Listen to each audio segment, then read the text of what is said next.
Woo! We are live. Welcome back, everybody, to the Oblivion. I'm your man Jay. Joining with me today, as always, is Dragon, and we Hello. have a newcomer, Chaliza, to the podcast. What's up, guys? We're recapping E3, everything that we saw during this last week. Quite. So, I guess I'll just start off saying that Monster Hunter Worlds was the greatest thing they showed off and makes me extremely happy. Yeah, I'd It be inclined was to agree. same here. I I think that it's going to be a reoccurring theme for me, but everything that I saw was just beautiful. I mean, It really graphics and was. everything, the layout of everything, everything is just gorgeous. It's actually kind of, I think, one of my, not a complaint, but these days it's like all games are freaking gorgeous. It's like they obviously, the graphics these days and the artists involved are such that even really crappy games sometimes look really amazing. Right. Yeah, So it's like, graphically, it's like we don't even have anything to worry about anymore. It's just like, oh, well, the game's gonna look great. there was a couple games that looked very kind of like retro and sort of took me back, you know, Yeah. I but they mean, were. speaking to like how the looks, you make a good point. Like I really don't do sports or racing games, and so I'm not gonna go pick up Forza, but they showed off the new Forza, and I was just like, dude, that's real. That looks real. Right, yeah. But Definitely. Gran Turismo too, that's the thing. Both the racing games, which I think Gran Turismo and probably Forza have always been on the forefront of making games look very realistic. And I think that probably has something to do with the fact that illustrating a car and the backgrounds is might not be as somehow as involved as say making a person look real, you know? Yeah. Because I guess because the car's manufactured anyway. I don't know, and I'm not trying to discredit them. The point is that racing games, I feel like have always been really advanced in that regard. It's always been like, damn, that's an amazing looking game. But yeah, nowadays with the 4K and the HDR that both those games are going to be supporting, it's going to be ridiculous. Yeah, it is. So what's some other hot stuff that you guys saw that is on the top of your minds? Well, of course, for me, you got Fallout VR, which so this opens up the Bethesda thing, which admittedly Bethesda didn't wow me in the way that I wanted exactly.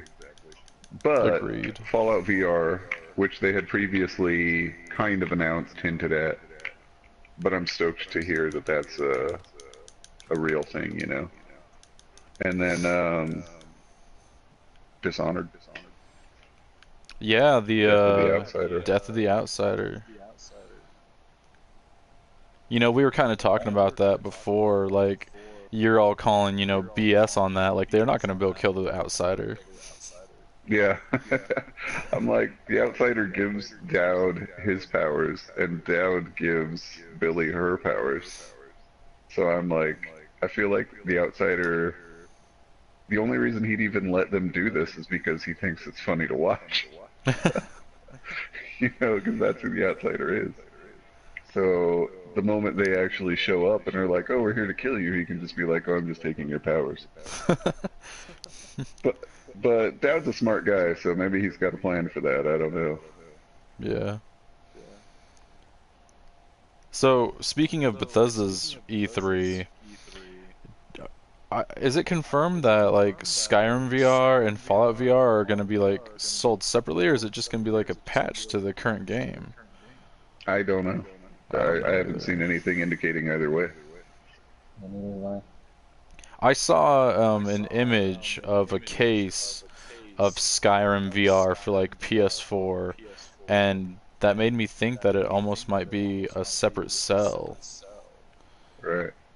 and that kind of worries I me. mean, Like, I want to play the VR, but I've spent $60 on Skyrim twice now. Yeah.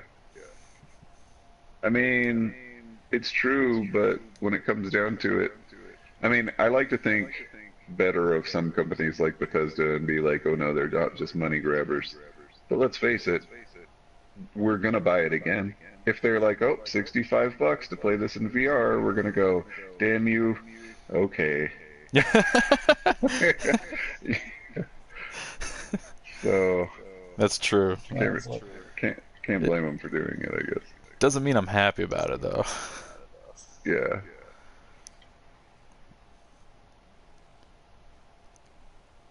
I don't know. I was really excited to see the new Shadow of the Colossus remake. Yes. Oh yeah. See, and again, another example where I'm like, I've already bought that game twice. I'm gonna buy it again. But it looks so beautiful. Like it's not just an Yeah. HD'd version of the PS2 game. It's like they actually remade it. Yeah. Yeah. I mean, and it even looked great back then. That's Yeah, absolutely. It always looked good, and now it's gonna look even better. Yeah, especially did they say that that was one that was getting like the 4K support? I don't know. I don't recall that, but honestly, I would assume that they would. Because I mean, just already what they showed at E3 looked amazing, and just picturing It's 4K just blows my mind. Like I want to climb all of that and just see how gorgeous everything is. Yeah. So let me pull up my list here. I actually kind of create a list. I didn't want to like go through a list of like, oh, 1 through 10 of my favorites, but this will just kind of help me remember some things that I saw. So I was actually really excited for Assassin's Creed Origins. I thought that was way cool. Taking it to Egypt, it's gonna be awesome. They're adding that RPG element with the whole like levels, you know, shown above the enemy's head. You can't just like go and assassinate the level 10 guy when you're only level 7. I like that kind of idea to everything. And then also they all opened up the menu and it was like it showed your mount and your armor and all of the weapons you could have, and so it's like, is there going to be more customization to my assassin than just putting on like a new outfit? Hmm. Yeah, they definitely stepped it up. See, For I'm sure. like, I well, okay. To open with, you know that I have my qualms with Ubisoft, Yes. so I will not be playing that game. But there's a couple of things going on there, and I know I've already talked to people who are excited about the fact that they're going kind of back in time and trying to do that origin story. For me, that's not cool. I'm like, I it's hard to explain. I guess if I was really into the universe, I might appreciate it. But there's this kind of tendency in some games and movies and stuff to be like, oh, you thought you knew the beginning, but we're going to go back and show you the real beginning. And to me, I don't know, I get that's kind of its own kind of cliche or something that I kind of get tired of. That being said, Egypt would be fun, and obviously that environment is really cool, you know, the mythology and stuff, and the architecture and all the art that surrounds that. I think could be really interesting. Yeah. Um, Also, I don't really like the idea of the I'm only a level 7 and I can't take down this level 10 guy. Because that's not really what the Assassin's Creeds are built around. I'm like, to me, if you sneak up on a guy, if a 12-year-old kid sneaks up on a trained military fighter, but somehow manages to sneak up on him and stab him in the neck, he's gonna kill that guy. So, Okay, you bring okay. up a really good point there, and you're right. Like in Black Flag, running through a town and just like stabbing every road coat I saw just seamlessly, right? That was Right. awesome. But I like the idea, like almost Borderlands-ish. Like that's a first-person shooter. You're shooting someone in the face, but if they're a higher level than you, they're not gonna die. So I'm like, I have to plan my assassinations more carefully. Is kind of the way I was looking at it.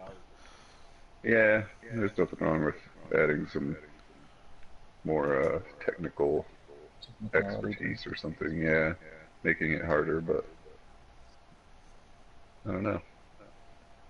Well, I mean, they got to do something because I feel like that franchise and the God of War, like it's become more about the story than what you do in the game. For me, at least. Like at least with God of War, it's always been about button mashing and the ridiculous fatalities that you get to do and the crazy creatures.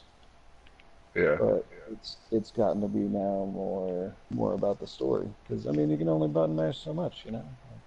it's true. It's all I mean, I thought Assassin's Creed had done a couple, like the last couple, I thought they did a good job of, well, last couple that I played. They improved on like the technique of it to where like no, you actually had to accurately time parries and counterattacks Hmm. as opposed to button mashing so much. But well, yeah. I mean, as far as God of War is more the button mashing, I guess. yeah, definitely. But I mean, with as many games as they put out, they got to do something. They got to keep making it a little more difficult. I mean, same with all the Call of Duty stuff. You got to Yeah, level up your guns and level up your different pieces of armor or whatever, you know. yeah. It's like everybody's going a little bit RPG these days. Yeah, I feel yeah. like you have to, to make your game like almost I don't like saying it, but like addictive. Like there Yeah. has to be that, oh, I want more. I want to level up my character. I want to show that I'm better. There's always something that I'm progressing towards in the game instead of it just ends. Yeah, definitely. Yeah, it's true. I like that stuff, but then it's funny because that stuff's always kind of superficial because people don't want that guy who put in 1,000 hours to just be able to wallop that guy who's only put in 100 hours. It's Right. like I feel like actually we have kind of a crybaby gaming environment where it's like, oh well, that guy just owned me just because he knows the maps and has all the weapons and has played this game 10 times more than me, and that's not fair. you know? It's very true. We're all millennials. We just Yeah. whiny cucks.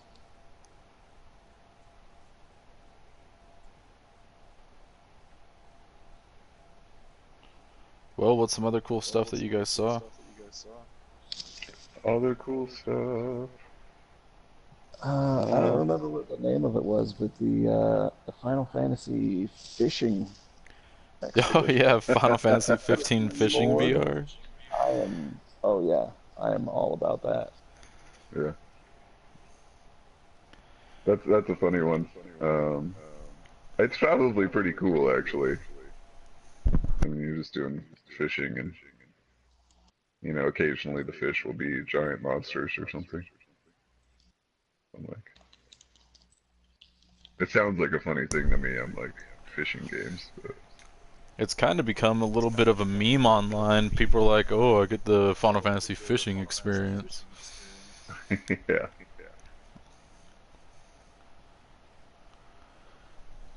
So I think another important game we should definitely talk about was the Spider-Man for PS4.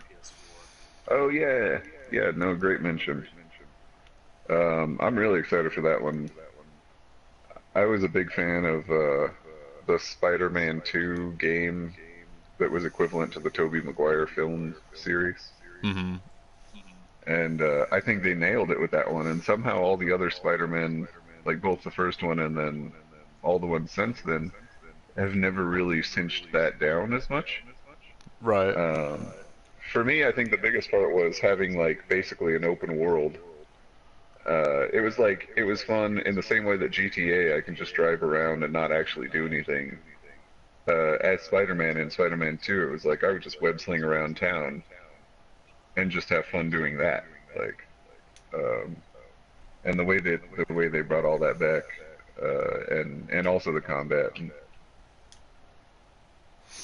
And now we get to do it again? Now we get to do it again. But of course, now it looks way better. You know, of course, the graphics are way better, and there was obviously new mechanisms and new fighting combos and things like that. So It definitely seemed a lot like Arkham and kind of a Uncharted feel to it Yeah, yeah, with the definitely that gameplay like itself. Arkham, that open world superhero. yeah, City Protector. And it's from Insomniac, the guys that do Infamous, so Yeah, that's the other thing. Of course, I love those guys. So what's I gonna say about that one? Oh, see, okay. So this ties into another game that I'm sure we'll talk about. I'm sure we'll have some opinions on, but Days Gone, right? So Days Gone looks cool. Don't get me wrong. I'm excited for this zombie. I like the zombie mechanic is really what makes that game. That obviously is very appealing, like using the scary. zombies as a weapon. Well, both that, I do like alternative combat. I like getting around situations and not having to shoot your way through everything. So I do like that aspect. But no, I mean even just the programming for the zombies themselves and how they mob up and they just turn into like these huge hordes of like, you know, what was that movie? World War Z style zombies Anthills. piling on top of each other. Hmm. Yeah. Like to me that's way cool. That is because we don't But see that in a lot of zombie games. yeah, we don't. It's always like, oh, here's five zombies, you know. Right. I don't know. It's a new take on that, which I think is cool.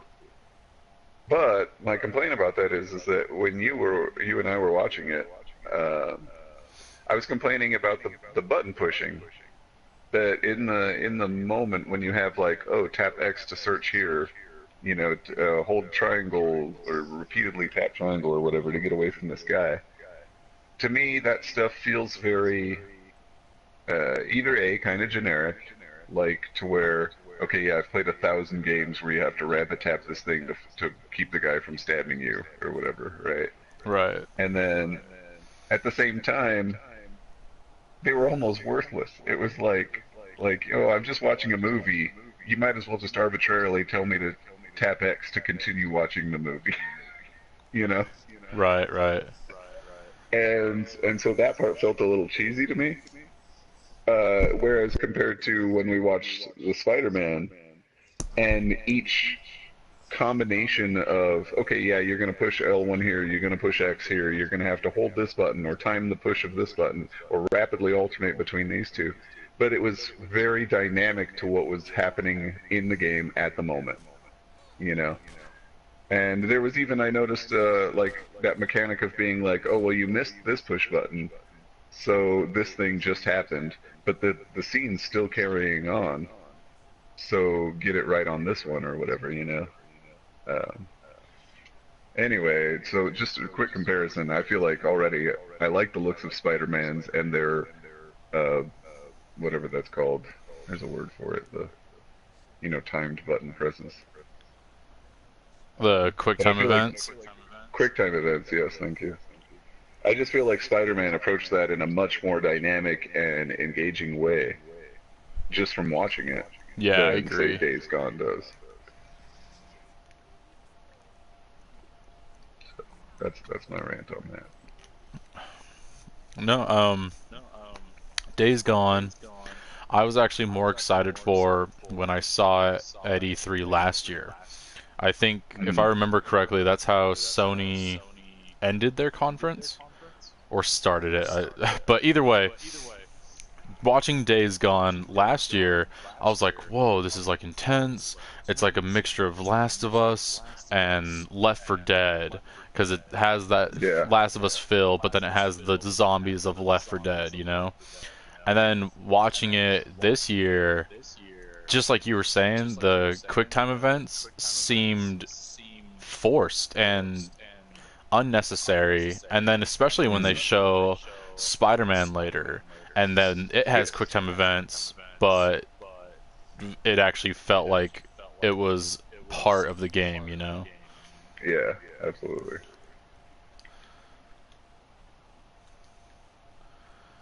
So Days Gone did actually not make like any list of mine where I'm like, oh, that's one I want to pre-order now.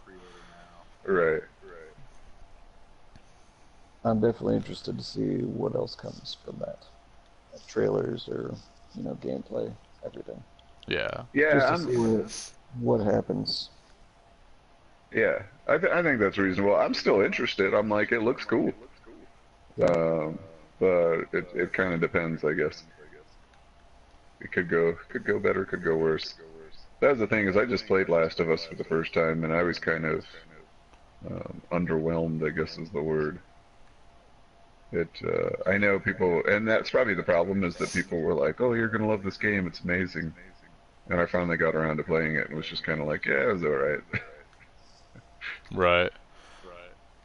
I mean, I'm and then I'm playing it now, so I can't say that Right. it's a bad game. I enjoy it, but I get what you're saying.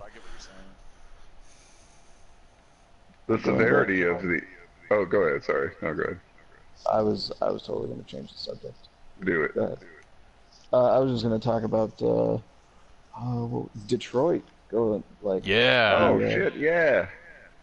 I mean, we're going to talk about the time stoppage and choosing your own way.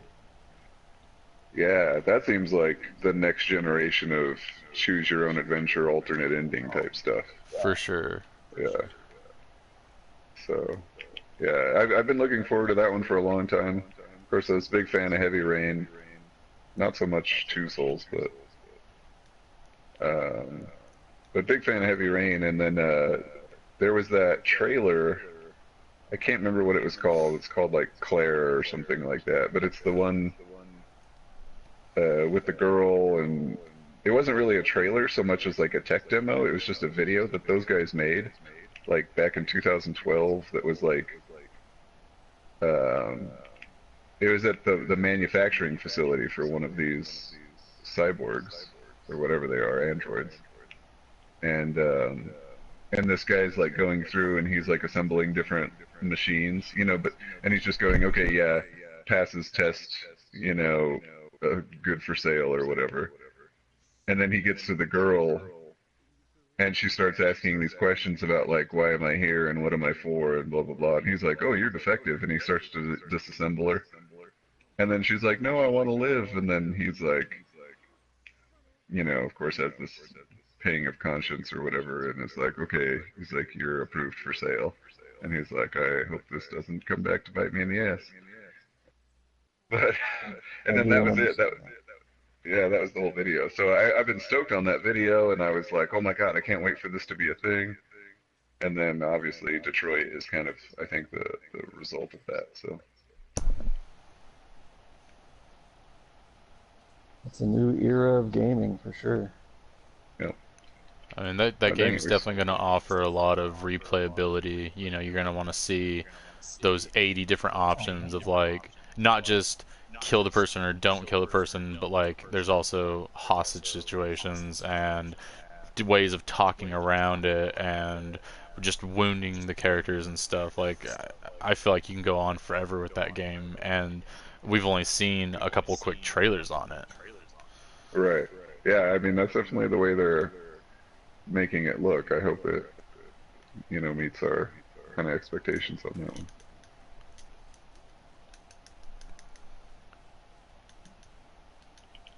I don't know Real any quick, other. Oh, what's up?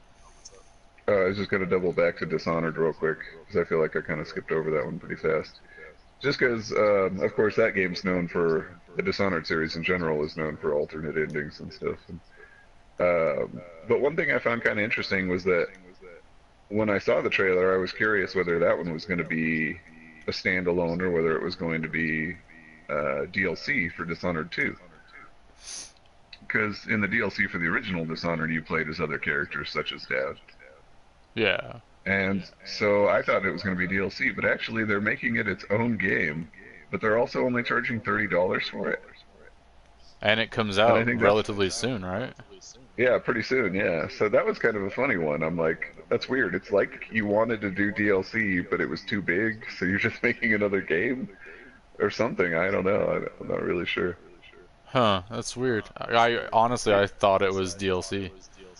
Yeah, I mean, again, maybe I've gotten some bad information because sometimes I'm misled at my place of business, but it seems like it is a standalone game that comes on its own disc, and I've seen the cover art for it and stuff. Huh. Yeah, so I don't know. Either way, I'm excited for it. Yeah, yeah. Nothing ever wrong with more Dishonored. Yeah, that's the thing too is they don't call it Dishonored 3, you know, and it's Yeah. not Dishonored 2 colon Death of the Outsider. It's just Dishonored Death of the Outsider. I wonder if it's Anyway, just gonna have like a really short story then. I don't know. It sounds pretty in depth. Like they're talking about checking out all these different boroughs of Karnaka, which is where you go in Dishonored 2.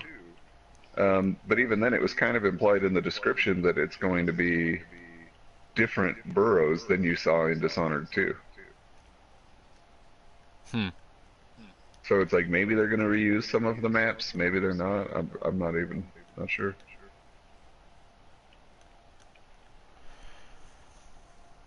Well, so another game I was hoping to talk about. I'm not sure if you guys even saw the trailer for it, but that Dragon Ball Fighter Z Right. or Dragon I Ball didn't Fighters. fighters. Yeah. I missed the trailer for that one. Everything I saw looked awesome. It's like Street Fighter, but tag team stuff up to like 3 characters versus 3 with I Dragon did Ball, see a and it trailer. looked glorious just with the graphics. Oh man, yeah. Oh, we lost him. Hopefully he Yeah, comes right I mean, back. I don't know if there was a trailer for it or not, but another one that reminded me of the older Dragon Ball games was Ni no Kuni. Ni no Kuni 2. Yeah. I don't know if they had a trailer or not for it, but I was watching another video just as like a heads up for stuff to look for at the E3, and that really sparked my interest. That game looks really cool. Yeah, did you ever play the first one? I did not. Dragon was telling me about it a little bit before we started, and it I'm interested. I want to play them. Yeah, Yeah. it's a great story, and it's made from Studio Gibbles, so I mean, all good right there. Yeah, totally. Yeah, at least the art's all Ghibli, which is cool.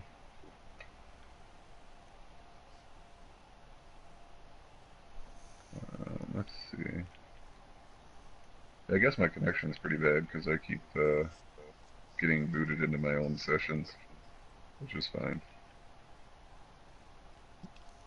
So, did you guys watch any of Nintendo's E3?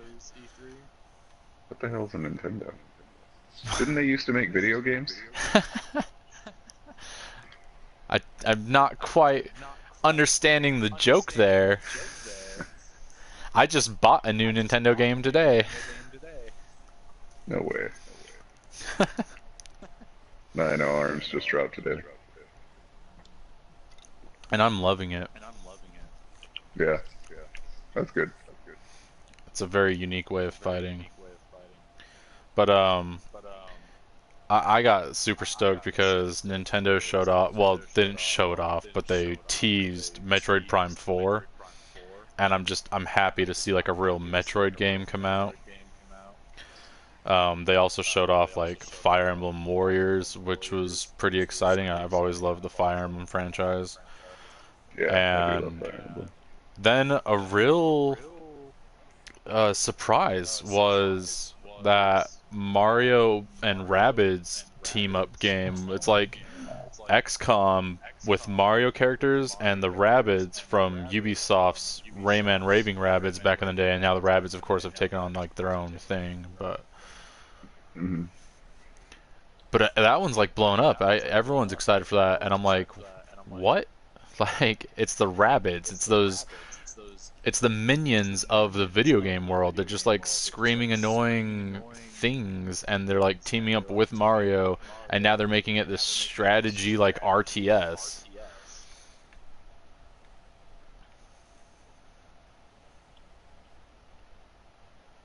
I guess if you guys didn't see that one, it's kind of pointless to talk about, huh? No, I mean, I think you bringing it up is a good point. I mean, I do think a lot of people are excited about it. I've heard a lot of talk about it. I saw the trailer for it, and it looks pretty cool. I mean, it doesn't seem like it's going to be. I'm sure there's going to be a lot of people that'll play it. Yeah.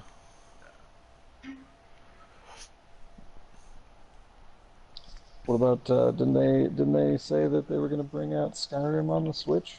Yeah, and you can use your Zelda amiibos to dress up your Dragonborn as Link. Yeah. Which really is a pretty brilliant tie-in. Yeah. I'm like, yeah, I want to use the Master Sword. Oh yeah. I want to take Alduin down with the Master Sword. That'd be great. Yeah. So I mean, that's pretty smart. I didn't think about it. It seems pretty obvious now. I'm like, oh yeah, well of course they're gonna have their Nintendo exclusive properties tied into it, you know. Hmm. But it didn't occur to me before, so it looks good. Yeah. Now, granted, for me, portable Skyrim is cool, but it's not enough of a reason for me to go and get a Switch. And again, I'm like, well, I've already played Skyrim twice, platinumed Right. it basically almost twice now, and I'm gonna do it again in VR. Yeah. So I suppose it's kind of maybe borderline hypocritical of me to say, but I don't want to play it on 720 as a portable thing on a tiny screen. And if I'm going to plug it into my TV, well, I already have that on my PS4. So it's literally just portable Skyrim where you get to hold the Master Sword. I'm like, that's cool. A little too late. You know what? Yeah, That's a good point. A little too late. Yeah. Yeah, exactly. It's like 5 years ago, if they had said, "Hey, you can play Skyrim on your Vita," I would have been like, "Oh my God, I need to do this." What if they had brought And Skyrim to a Wii U and let you dress up your Dovahkiin as like Link or like Zelda or Sheik if you go like, with that route. yeah, I mean yeah, it would be cool. I probably I do again. I don't own a Wii U either, so Right. um, but I do like that idea. I'm like, hell yeah! I'm like, if I can have my thief chick wearing like a Elder Scrolls-esque Sheik costume, that sounds awesome.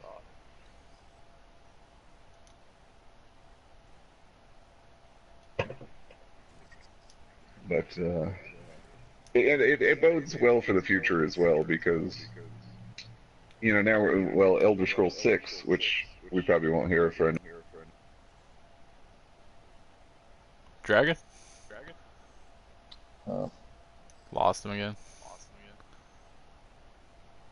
yeah, Elder Scrolls 6. It'll be a while before we get any of that. So Yeah. it seems that just flooding the market a bit. Well, But they gotta get Chaliza, what's all the another games. Sweet E3 game you saw? Um, I was actually really excited for Moss. Yeah. My Oh, I'm my so glad you my bring inner that up. child was like, oh man, like I couldn't remember the names of the books, but the like medieval, they're all animals like mice and badgers and all kinds of stuff, and it's Oh like yeah, Redwall. Redwall. Yeah, yeah, it was so much of a throwback to that, and it was like, well, I really want to play this game. Like, this will do my inner child well. Yeah, it was a nice surprise. It was during the PlayStation when they were showing all the VR stuff, and it was just like one VR game right after the other, and they all seemed kind of boring. And then they showed Moss, and I was like, "Oh wait, now you have my attention." Yeah, yeah, that definitely hooked me a little bit.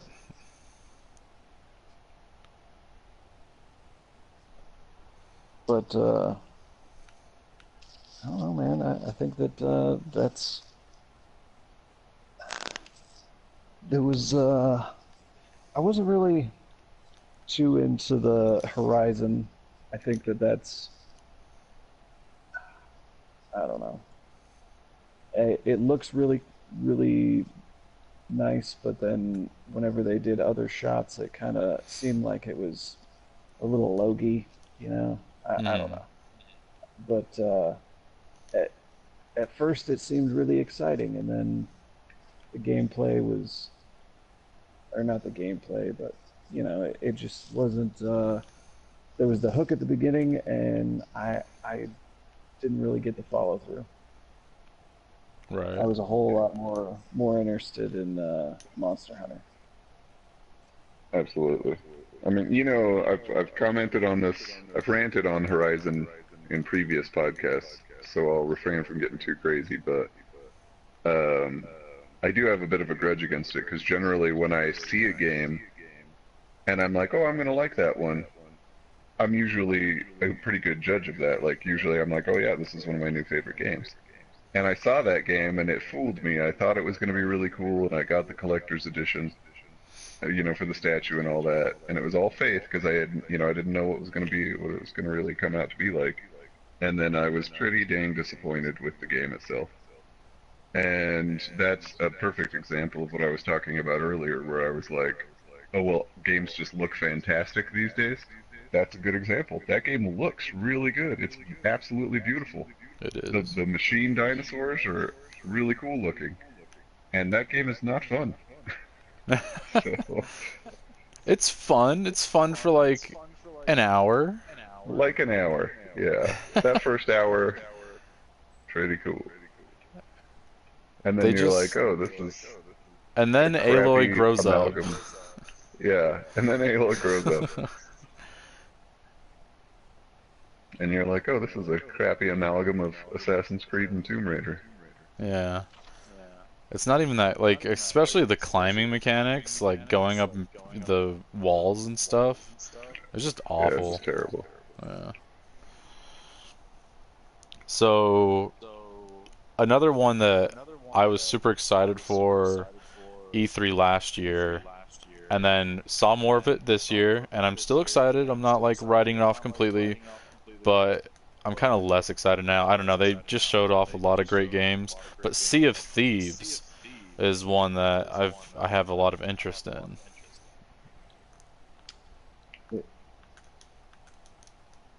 You know, being able to go online and play with my friends, like as a pirate crew, sailing the seas, searching for treasure, competing with other pirate crews online. I like the idea. I mean, It's that like does sound really cool.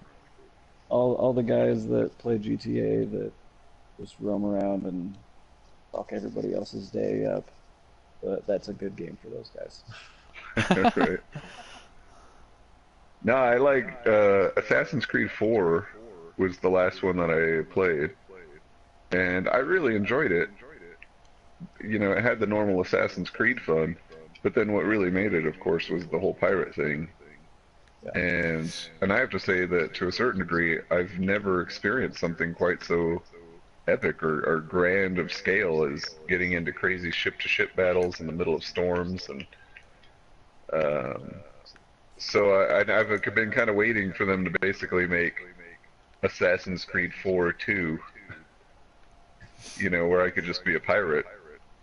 Um, and really, I don't even care about the Assassin's Creed label, so I'm like, just make it a pirate game. So that's basically what they did. They're like, here you go. Right. Well, it's Ubisoft, but there was also Skull and Bones. Skull and Bones, Yeah. right? That's actually the one I was thinking of. I kind of got those two confused. Yeah, at first I did too. Skull and Bones. I want to see more gameplay of that one. It looks very interesting. I want to see more. Same. And that's the thing. You say that we need to see more gameplay, and that's true. Like I got excited for that game too, but I definitely need to see more before I'm like have a real opinion on it. Yeah, definitely. Yeah, that's such a big problem with E3 is the first year of seeing something, especially something that's like not coming out till supposedly 2018, and we only get to see a 20-second trailer on it. It's really hard to form a real opinion about any of that. But that's what makes me most excited about this latest E3 was we finally saw follow-up to so many games that we saw last year, and now they're not coming out next year, they're coming out in a couple months. And so we actually can see like the real stuff about it. Yeah. Just add some So trailers in for teaser. yeah. Something for next year. So that actually brings up another one of my gripes. I feel like I'm always complaining on this. I'm not really a big fan. This is going to sound very weird on this particular podcast, but we've talked about that I'm not really a big fan of E3. And it's hard to explain exactly why. And I can't necessarily even say that it's like for a perfectly logical reason, but part of it's just because I like surprises. So I'm like, I don't want to watch all the trailers of the game that's coming out. If I'm excited about it. Like if there's a new Fallout coming out, I don't watch any trailers. I don't read any reviews. I don't, read about spoilers or people just discussing what the possibilities are. I'm like, I don't like that because I want it to be entirely new. When I pop in that game, I want to know literally nothing about it. Um, that being said, uh, that's part of my reason, I guess, for not liking E3. But also, it's because of this kind of like grandiose, overhyped thing where we're like, oh, let's get super pumped up about this thing and let's drive the demand right now, even though this thing's not going to come out for another 18 months or whatever. We want people doing all of the things that I just said. We want people blogging about it, and we want people doing their podcasts on it, and we want to see what the hype train is so that we know basically how much money we should spend on this game long before we ever have it ready. I want to see how far we need to push it back. Yeah. So I guess that's all fine and everything, but for some reason I have trouble getting into it. So that being said, it especially kind of irritates me to be like, oh, here's E3 last year. Let's mention a game like Days Gone. Okay, that's great. That's cool. Oh, look at this cool new game. This is exciting technology that we get to look forward to. And then it happens that it gets pushed, a whole year. And I'm not saying they ever gave us a release date or anything. Point is they announce it. Then a year later, we see it at E3 again. I'm like, what was the point of having it the first time? I don't know. I guess if you're doing like I understand why people would want to say, oh, this game's coming out in 5 years or something like that. Just to let you know, we are working on this kind of stuff, but it's a long way off. But at the same time, I feel like there's an E3 every year, which means if you want to show me something at E3, show me the things that are come out before next E3. Very good point. See, so I understand completely what you're saying. I I like to give them the benefit of the doubt and pretend that they're showing us that at E3 because they are hopeful that it's going to come out sooner rather than later. Yeah. Like they showed us Days Gone last year, and I'm like, okay, I want to believe that they're working hard and they're excited for it and they want to get us excited for it because it's coming out in 6 months, not 2 years. I know Yeah. that's not real, but I mean, Yeah, it could because be. looking at it. I just think if that's the case, then it comes down to the unrealistic expectations of business statisticians. It's like the same people that are sitting there going, oh, well, this game flopped because we expected it to sell 10 million copies and it only sold 8.6 million copies. right. And I'm like, well, then your expectations were wrong. you know? So it's the same thing. It's like, I'm sure, you got the programmers and the artists who are sitting there trying to do their job and they're trying to create this thing. And then the the people with the money, the investors, are like, okay, so we're going to have this ready in 6 months, right? And they're like, no, it's going to take us like 2 years. you know. And the investors are like, well, we're going to tell people it's going to be ready because we need the hype train. Right. You know, also, like, you go walk around, and if you go past your local game store, they were already, like, advertising Far Cry 5, like, in the windows. They're like, pre-order today, even though the game's not Yeah. coming out forever. But, Yeah, you that's a know, weird one too. yeah. They want us to talk about it, though. They want us to talk about it, exactly. And here we are doing it, so It worked! the circle of life continues. So here's kind of a smaller one to talk about, but I'm fairly excited just because the co-op feature. Did you guys see anything on A Way Out? No, I missed that. Neither did I. It's strictly co-op game that where you're breaking out of prison, and so you're like helping each other get out and working together to do so. But it can only be played in co-op, is my understanding. Hmm. We gotta have a cellmate. Yeah.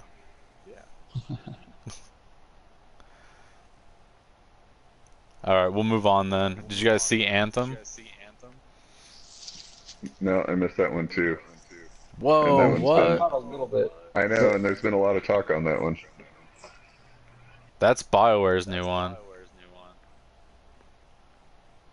what was the last one that BioWare did that was similar to that, or have they done something similar?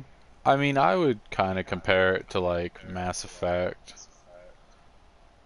Okay, I didn't realize that those guys were the ones that made that. But yeah, I mean that's gonna give Destiny 2 a run for its money. Yeah, I definitely believe so because what they showed off was completely customizable mech suits that you got to hop into and go explore like an open world, co-oping online with your friends, fighting really cool looking aliens and stuff, and then progressing to customize your mech suit to be even cooler than, you know, the other players. Right. But not like Ah, Surge. snap. Talking to you guys, I just keep failing everything on Last of Us. Yeah, it's hard to play I some games. And, At first I was doing missions and stuff, and it was just like, nope, I can't pay attention and yeah, do agreed. this work at the same time. It's not happening. So, are you guys excited for Shadow of War? Oh yeah. Yeah, right. I don't know if I'm I quite that excited about it. Well, I guess it's Assassin's Creed with Lord of the Rings. Like, there's nothing better than that for me. Like, I I think that's so much fun. And Yeah. No, wandering around, just slaying orcs and goblins, and it's right. See, it was a good, fun alternative for me because I had stopped playing the Assassin's Creeds and was like, I'm never going back to Ubisoft. About the time that, or just shortly before that game came out. Uh, so, uh, so I was really excited for the first one because I was like, yeah, I get to basically play this game without playing Assassin's Creed or contributing to Ubisoft. So Right. I am interested in this next one and curious to see where it goes, but I'm not like super pumped about it.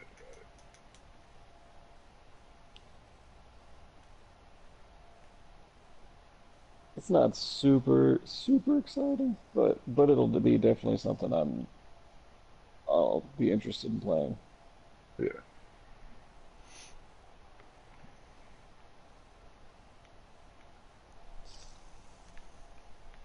Well, any last thoughts on some sweet games that we saw at E3? Trying to think here.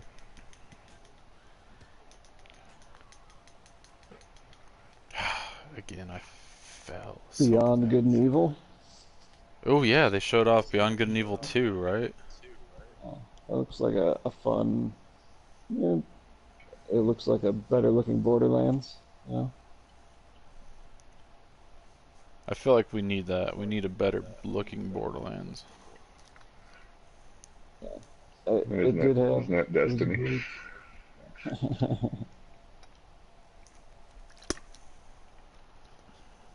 I don't know. I'm biased. I never played Destiny. I never really had an interest to.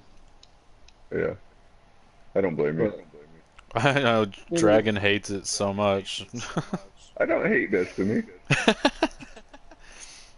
I'm quite the contrary. I actually am the one that argues, like, when people are like, well, that game's terrible, and I generally argue that I think it's a pretty solid game. I, I've expressed this again in a different podcast, but I don't do multiplayer and I don't do PvP especially. So for me, it's an expensive game for how little game it actually offers me. But that's just because it's the wrong game for me. Like, I still enjoyed it. I was like, oh man, running around, my hot chick in her cool custom spacesuit, running around in the spaceship that I earned, and I get to hop on these different planets and kill some aliens. I was like, yeah, that game's fun. It's just not. It's not a massive open world single player RPG, which is my wheelhouse. So. Right. And actually, even like the complaints that people always had, people are always like, "Oh, well, it's BS because you have to grind for hundreds of hours just to get this one gun and blah blah blah." And I'm like, "Yeah, but that's only if you care about getting that specific weapon." And the only reason people want any specific weapon is because they're going to go into PvP and they want the thing that happens to be overpowered at the time. That's true. Yeah. So I'm like, I like that game. I just wish that there was like a single player in-depth RPG version of it. If Bethesda made a single player Destiny spin-off, I'd probably be all about it.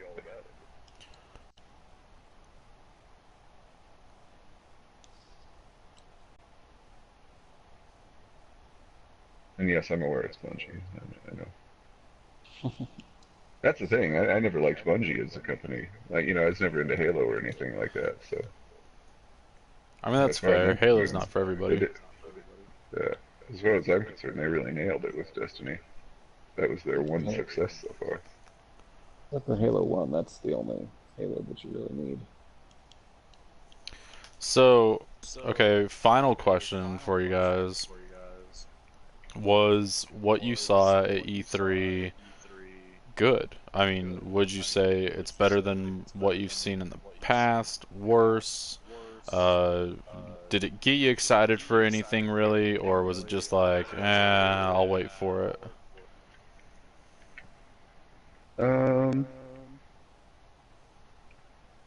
To I be totally mean, honest, go ahead. I feel like, well, this was my first ever really watching an E3 or watching what I did of it, and I look forward to watching it every year now. I'm it makes me a lot more interested in gaming. Like I want to play more games now after watching this year, and I mean, it gives me an idea of what I'm gonna be looking for and what I'm interested in, and I feel like a lot of it was. I mean, there was a lot of things this year that was just storyline that didn't really show you a whole lot. It just gave you a taste of what to expect with the story, and Yeah. that's never really been a. I don't know. I grew up playing like Tekken and I don't know things that when I was a kid the stories never mattered. Like Twisted Metal, like it was kind of funny to see some of the things, but it didn't really matter. It was just going through and killing and doing stuff, and I'm starting to realize I don't know. I'm starting to grow up as a gamer, I guess, and I'm more interested in the story of things and how everything came to be or what's going on in the world or how how everything interacts. And E3's kind of spurred that in me. So I'm excited about what's to come. That's cool. Nice. Uh, this too, just for reference, was also my first E3 that I actually sat and you know watched live or whatever. In the past, maybe I'd watch like one press release like after the fact or something like that. This is the first time I ever was like, oh, I'm gonna watch Bethesda's live, Hmm. And for me, I was kind of like, well, I can probably skip this in the future. That That's being fair. that being said, though, the reason that I wanted to watch this year was because the year that Fallout 4 came out, Bethesda announced at the E3 presentation that you could get the pre-order of the collector's edition, and they sold out like before the presentation was over.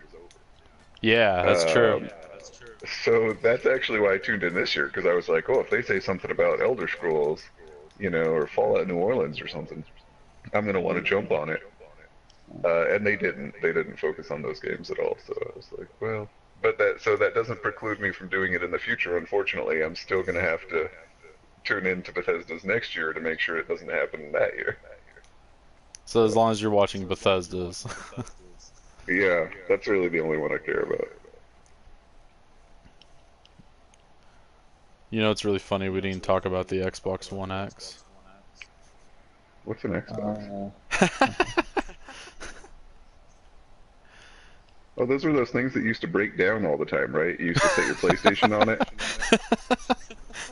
That is exactly right. Okay, yeah.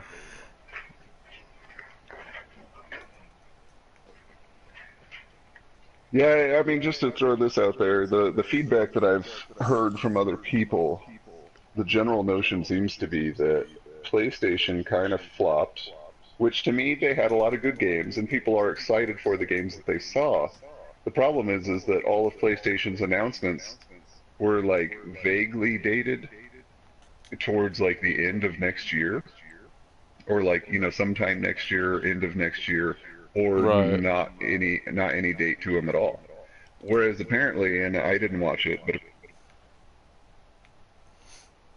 oh, Oh midnight. man. We lost Well, him right there? yeah, I couldn't continue that, but apparently they were giving. I mean, I watched a synopsis of it, and they were straight up saying, this is coming out this day, and the One X is coming out this day. So it was a lot more precise and like, well, I don't know what you guys are doing, but this is what we got going on. I mean, they uh, if he can continue. yeah, that's just it. Is I think they just nailed the common person's desire to have immediate satisfaction. And Right. so with that, they're gonna hit a good market because people are like, oh yeah, now I know I can get this Xbox game soon, which kind of ties into what I was saying about the E3. Like, don't show me a thing on E3 that I can't get before next E3. And Microsoft was like, nope, all this stuff's gonna happen like right away. So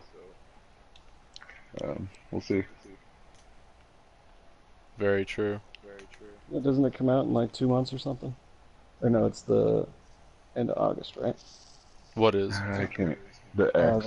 The One X, It's October 27th. October. Yeah, yeah. But yeah, I mean, Still no VR talk from them though. Yeah, it's true. I thought we would have seen like whatever that they had planned going on. Yeah. did the most recent Xbox have Blu-ray? Yeah. Okay. The So One is that? S actually does 4K, Oh, which okay, yeah.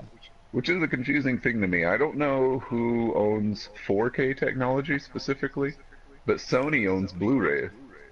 So it's like I would have thought that Sony would have gotten 4K technology first.